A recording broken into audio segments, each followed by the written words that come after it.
Lalu bagaimana sejauh ini persiapan jelang upacara penurunan bendera di Istana Merdeka? Ada rekan kami Dwi Suci Amalia yang saat ini berada di kawasan Monas. Dwi Suci.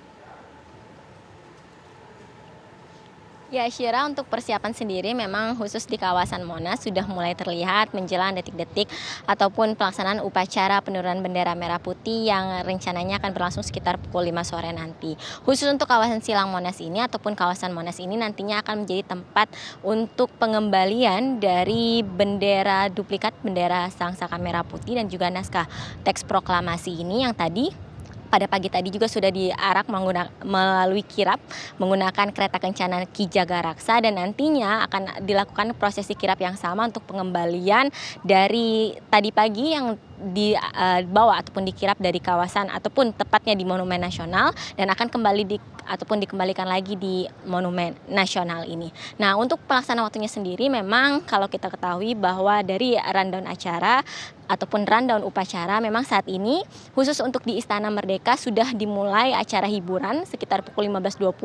tadi waktu Indonesia Barat, dan nantinya tepat pada pukul 16.50 ini akan dibunyikan trompet pertama sebagai pertanda untuk menjelang upacara ataupun pelaksanaan upacara penurunan Sang Bendera Merah Putih di Istana Merdeka hingga pukul 17.50 nanti, dan usai dari serangkaian upacara penurunan bendera tersebut akan dilakukan prosesi kirap pengembalian duplikat bendera Sang Saka Merah Putih dan juga naskah teks proklamasi ke Monumen Nasional. Nah, kemudian untuk kawasan Silang Monas sendiri, jika tadi ataupun menjelang siang bahkan sudah ramai oleh warga yang memenuhi ataupun yang antusias begitu untuk melaksanakan setidaknya secara lebih dekat dari Istana Merdeka bagaimana prosesi upacara detik-detik peringatan proklamasi, kemudian juga hingga nanti penurunan bendera. Namun saat ini khusus untuk di kawasan Monas sendiri sudah mulai disterilkan dari warga sejak pukul 4 sore tadi. Memang karena untuk aturannya sendiri dari pukul 8 sampai pukul 4 sore itu adalah aturan bagi warga yang bisa memenuhi ataupun mendatangi kawasan Silang Monas. Sementara batas waktunya pukul 4 sore ini warga sudah tidak diperkenankan lagi dan sudah disterilkan oleh pihak ataupun petugas dari kawasan Silang Monas, dan termasuk pula jalur yang nantinya akan digunakan ataupun dilewati oleh kirap pengembalian bendera duplikat Sang Saka Merah Putih ini yang tadi juga sudah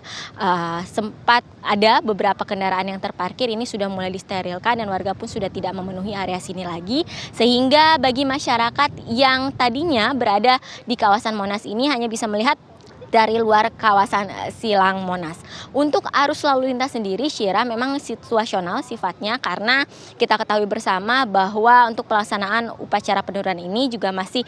bersifatnya semi terbuka, dalam artian memang sudah ada peserta yang bisa hadir ataupun tatap muka secara langsung, kurang lebih ada sekitar 4.000 orang peserta yang hadir, namun juga sebagiannya juga ada virtual. Akan tetapi untuk arus lalu lintasnya sendiri memang diatur secara situasional. Dan untuk jalan yang tepat berada di depan Istana Merdeka, yakni Jalan Medan Merdeka Utara ini nantinya akan ditutup untuk menjelang peringatan upacara penurunan bendera merah putih. Kalau dibandingkan memang dengan upacara peringatan detik-detik proklamasi ini memang sedikit berbeda, karena kita ingat tadi bagaimana kemeriahan pada saat upacara peringatan detik-detik proklamasi, akan tetapi kalau untuk upacara penurunan Sang Saka Merah Putih ini lebih hikmat begitu, sehingga memang tidak banyak atraksi ataupun sama sekali tidak ada atraksi seperti flypass ataupun helikopter, sehingga memang untuk upacara penurunan bendera ini lebih hikmat, lebih tenang dan lebih meresapi bagaimana makna dari kemerdekaan itu sendiri, dan juga sesuai dengan tema kemerdekaan pada tahun ini, yakni pulih lebih cepat, bangkit lebih kuat. Syira. Dwi Suci Amalia, informasi langsung dari Monas, Jakarta.